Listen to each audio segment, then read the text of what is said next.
বিজ্ঞানীরা দেখতেছে ব্রেইনের জন্য সবচেয়ে 1 নম্বর খাবার হচ্ছে আলহামদুলিল্লাহ বলা। আলহামদুলিল্লাহ বলি কি কারণে?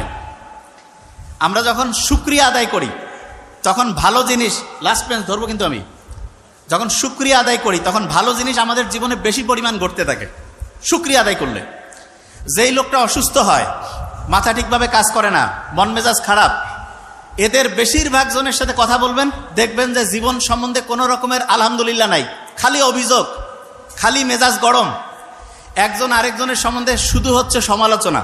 খেয়াল করছেন কি? বাসা থেকে শুরু করে সব জায়গায় মিলান, যেই লোকটা সবচাইতে বেশি মেজাজ গরম, অন্যের উপরে রাগ হয়, অন্যের সাথে হচ্ছে খারাপ আচরণ করে, দেখবেন সেই লোকটা নিজেও কিন্তু শান্তিতে নাই। কারণ আল্লাহ নিজে বলছে তুমি যদি শুকরিয়া আদায় করো আমি বাড়াই দিব, আল্লাহ নিজে বলছে। এবং বিজ্ঞানীরা এখন দেখতেছে যে যত বেশি শুকরিয়া আদায় করে তার ওই পজিটিভ জিনিসগুলো তত বেশি পরিমাণ হয়। আমরা এখানে যারা যারা আছি প্রত্যেকেই একটা কথা এখন উচ্চারণ করব, আমাদের প্রত্যেকের অসাধারণ অসম্ভব ভালো একটা ব্রেইন আল্লাহ দিয়েছে। বলি আলহামদুলিল্লাহ। এটা বলি প্রত্যেকের অসাধারণ অসম্ভব শক্তিশালী একটা ব্রেইন আল্লাহ দিয়েছেন। আচ্ছা, মাথার মধ্যে যে ব্রেইনটা আছে এইটার ওজন প্রায় 1.5 কেজি। কত? 1.5 কেজি ধরবো। আচ্ছা, 1.5 কেজি ওজনের একটা ব্রেইন এই খুলির মধ্যে আছে, টের কি পাওয়া যায়? আপনি হাতের মধ্যে 1.5 কেজি নেন তো, কেমন শক্ত লাগে না?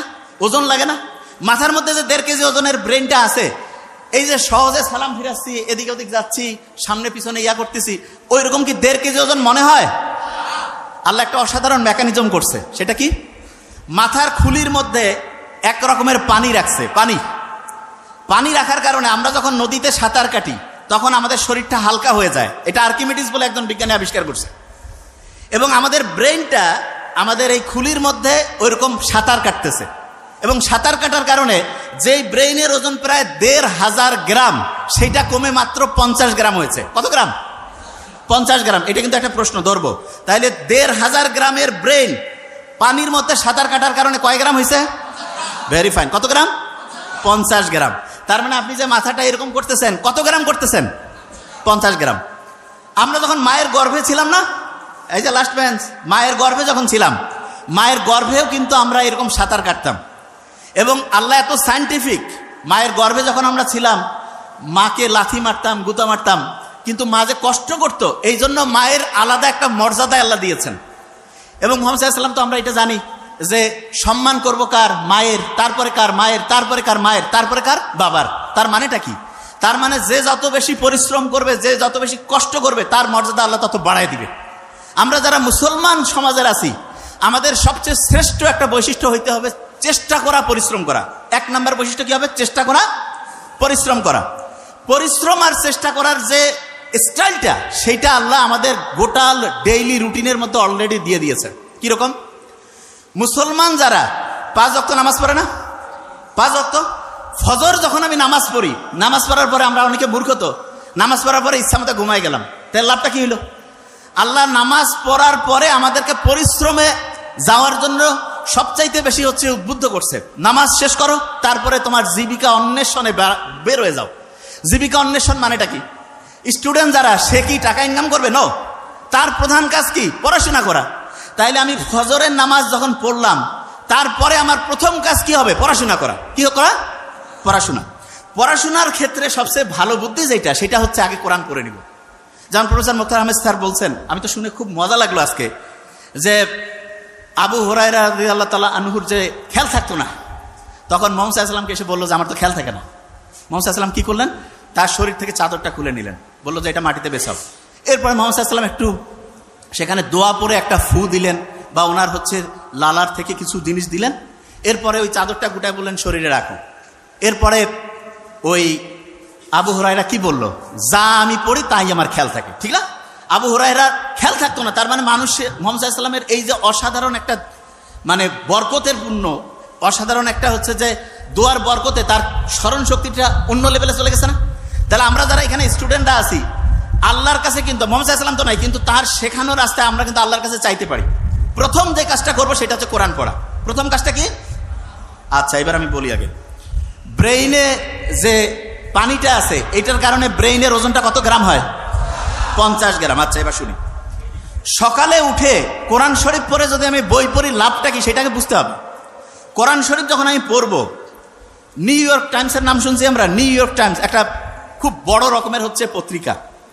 সেইখানে একটা আর্টিকেল ছাপানো হয়েছে এরকম, যে ব্রেইনটা এমন একটা অবস্থা আছে, যে অবস্থায় পৌঁছলে পড়ে 1 ঘন্টায় 5 থেকে 10 ঘন্টার পড়া যায়। 1 ঘন্টায়, এই যে লাস্ট বেঞ্চ, ওই যে লাস্ট বেঞ্চ, 1 ঘন্টায় 5 থেকে 10 ঘন্টার পড়া যায় 1 ঘন্টায়।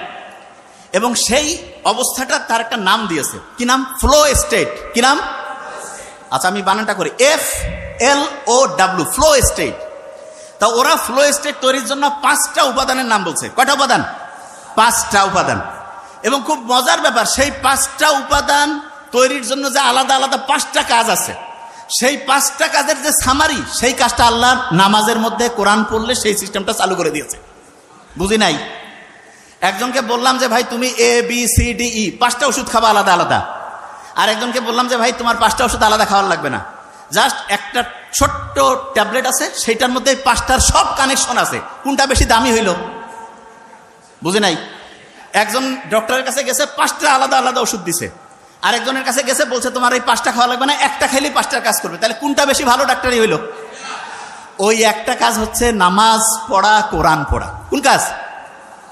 বুঝি নাই, বিশ্বাস করি না তো আমরা। কারণ কি আমি জানি, বিশ্বাস আমরা করি না যে নামাজ পড়লে, কোরআন পড়লে যে ব্রেইনটা ফ্লো স্টেটে আসে, এটা আমরা বিশ্বাস করি না। কারণটা কি সেটা বলি। ব্রেইনের মধ্যে 2 রকমের নিউরন আছে। কয় রকমের? 2 রকম। আমার এটা ডান হাত না, এটা কি হাত? এরকম 2 রকমের নিউরন আছে। এক রকমের নিউরন আমি যদি ভালো চিন্তা করি সেটাতে সে হেল্প করবে, শুনতেছি। আরেক রকমের নিউরন আমি যদি খারাপ চিন্তা করি সেটাতে সে হেল্প করবে। তার মানে আমি যেরকম চিন্তা করবো সে সেরকম করে কাজ করবে। তাহলে আমি যদি চিন্তা করি যে আমার ব্রেন অসাধারণ, তাহলে ভালো পক্ষের যে নিউরন সেটা হচ্ছে তোমাকে সফল করার জন্য সে পজিটিভলি কাজ করবে। আর আমি যদি চিন্তা করি না আমার ব্রেন ঠিকভাবে কাজ করে না, আমার মাথার মানে হচ্ছে শক্তি কমে গেছে, আমার খেয়াল থাকে না, তাহলে ওই নিউরন, যে নিউরনটা খেয়াল না রাখতে তোমাকে হেল্প করবে, সেটা কাজ করবে। তাহলে আল্লাহ যে সবসময় ইসলাম যে বলছে যে তুমি সবসময় ভালো চিন্তা করো, ভালো কথা বলো, ভালো উপদেশ দাও, এইটাতে আমাদের কি পজিটিভ ভালো কাজ করে, সেই নিউরনগুলো কাজ করে না খারাপ কাজ করে? সেটা কোনটা? ভালো কাজ। তাইলে আমি ভালো কথা বললে, অন্যের উপকার করলে, ভালো চিন্তা করলে আমার পজিটিভ নিউরনগুলো কাজ করবে না নেগেটিভগুলো? পজিটিভ। একজন যে অসাধারণ হয়, তার কি নেগেটিভ নিউরন কাজ করে না পজিটিভ? পজিটিভ। আচ্ছা, এবার এই যে ঈদের সময় মানুষ লঞ্চে করে যায় না বাড়ি, ঈদের সময়? তা আগে তো ঈদের সময় দেখা যাইত লঞ্চ এত বেশি জ্যাম প্যাক থাকতো যে মানুষজন হচ্ছে যে মানে জায়গায় পাইতো না। তা এক নাস্তিক, সে আল্লাহ তো মানে টানে না, সে পাশে কয়েকজন মুসলমান, তাদের সাথে গল্প করতেছে যে আল্লাহ কি বানাইছে। বলছে কেন? বলছে দেখো তো এই যে বড় বড় যে চায়না, জাপান, আমেরিকা, এরা যে বড় বড় এরকম জাহাজ, তারপরে হচ্ছে যে এরকম ফেরি, বড় বড় বিমান টিমান যে বানায়, এগুলো দেখা যায় যে ওই বিভিন্ন ফ্যাক্টরির মধ্যে তৈরি করে, আলাদা আলাদা পার্টস থাকে, তারপরে সেই পার্টসগুলো এসে এক জায়গায় জোড়া দিয়ে একটা জায়গায় সুন্দর করে চলতে থাকে। তা বলছে এটা তো করে।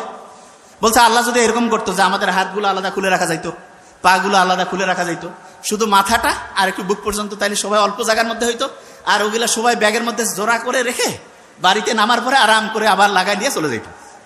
তা নাস্তিকের এই কথা শুনে কে আর কি কবে? সবাই কাছে আসলে আল্লাহ ধ্বংসই করে দিছে। ফজরের ওয়াক্তর সময় সেই নাস্তিক ঘুম থেকে উঠছে, উঠার পরে আশেপাশে যে আছে সবাইকে ডাকতেছে, ডাকার পরে বলতেছে ভাই আমাকে উজু করার সিস্টেম শিখাই দাও। বলছে কেন? কয় ভাই আমি যা করছি জীবনে বড় ভুল করছি, এখন আমাকে ঠিক হওয়া লাগবে। কেন, কি হয়েছে? বলছে গতকালকে আমি বললাম যে আল্লাহ যদি এরকম প্রত্যেকটা হাত পা আমার আলাদা আলাদা করে ছোট ছোট করে, ওই যে বড় গাড়ির যেমন স্ক্রু আলাদা করে খুলে খুলে ব্যাগের মধ্যে রাখা যায়, সেই সিস্টেম যদি আল্লাহ করতো, আর আমিও তো নিশ্চয়ই তাহলে ব্যাগের মধ্যে ওইটা রাখতাম।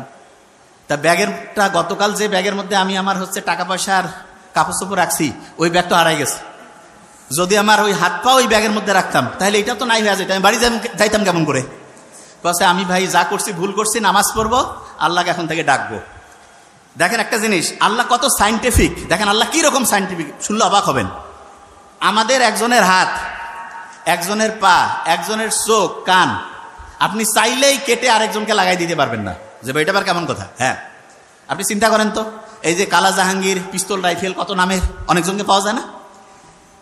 কারো হাত কেটে যদি আরেকজনের হাতে লাগাই দিলে যদি সেই লোকটা বাঁচত, যেরকম শয়তানি সরকার থাকে বিভিন্ন সময় দেশে, এদের যাদের হাত পার দরকার হয় সবাইকে নিয়ে যায়, বিশেষ করে মাদ্রাসার স্টুডেন্ট তো খুব পছন্দ, ওদের নিয়ে যায় হাত টাত কাটিয়ে আরেকজনের লাগাই দিত, ঠিক না?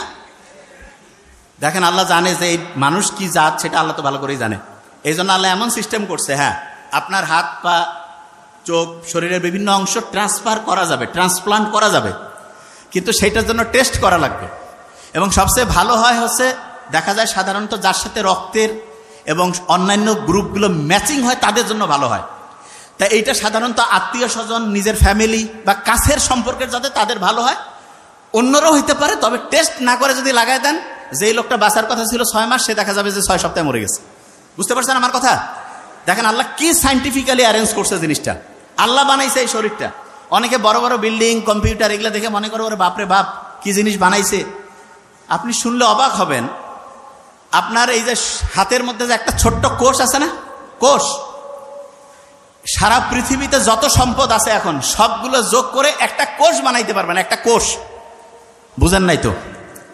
আপনার আমার শরীরে প্রায় 1 লক্ষ ট্রিলিয়ন, মানে এটাকে আমি আসলে সহজ করে না বললে তো বুঝবেন না, আমি আগে ব্রেনটার কথা বলি, নোবেল যেটা বলে গেছে 86 বিলিয়ন, তার মানে 1 বিলিয়নে 100 কোটি, এরকম 86 দিয়া মানে 100 কোটির মতো 86টা, বুঝতে পারছেন? এইরকম শুধু এই যে খুলির মধ্যে আছে, আর সারা শরীরের কথা বাদে দেন, এই খুলির মধ্যে যেটা আছে তার একটা কোষ বিজ্ঞানীরা যত টাকা পয়সা আছে সবগুলো খরচ করে বানাইতে পারবে না, এখন পর্যন্ত চিন্তাই করা যায় না। বিজ্ঞানীরা করছে যে না, এটা হচ্ছে অটোমেটিক নেচার থেকে আসছে, কারণ আজ এটা বানাইতে পায় না, তখন কাজে এটার ব্যাখ্যা খুঁজে পাওয়া যাচ্ছে না। এই যে ডারউইন যে আছে না, বলছে যে বান্দর থেকে আসছে, বিশ্বাস করেন মিথ্যা কথা। তাইলে এখন কবেন যে স্যার মিথ্যা কথা, তাইলে বইয়ে পত্রে যে পড়তেছি, ব্যাপারটা হয়েছে কি, বহু টাকা ওরা ওইটাতে ইনভেস্ট করে ফেলছে, এখন ওইটা যদি মার্কেটে না চলে তাহলে ওই টাকা এখন উঠাবে কেমন করি, এই জন্য করছে যে হ্যাঁ ওইটাই ঠিক আছে। কিন্তু সত্যি কথা বলতেছি, এখন পর্যন্ত একটাও প্রমাণ করতে পারে নাই যে সারা পৃথিবীতে মানুষ তৈরি হয়েছে বানর থেকে, কেউ প্রমাণ করতে পারে নাই।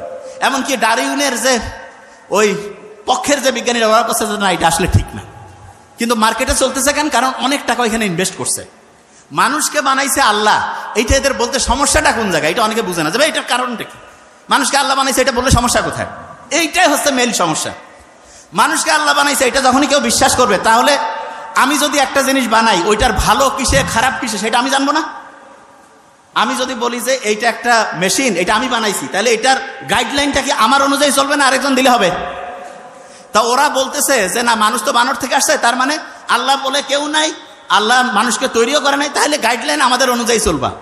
এই জায়গাটাই হচ্ছে সবচেয়ে বড় সমস্যা, অন্য আর কোনো সমস্যা না। তার মানে হচ্ছে আল্লাহ মানুষকে বানিয়েছে এবং মানুষই হচ্ছে এইটার সব কিভাবে চললে সবচেয়ে সেরা হবে তার সব গাইডলাইন এখানে আছে।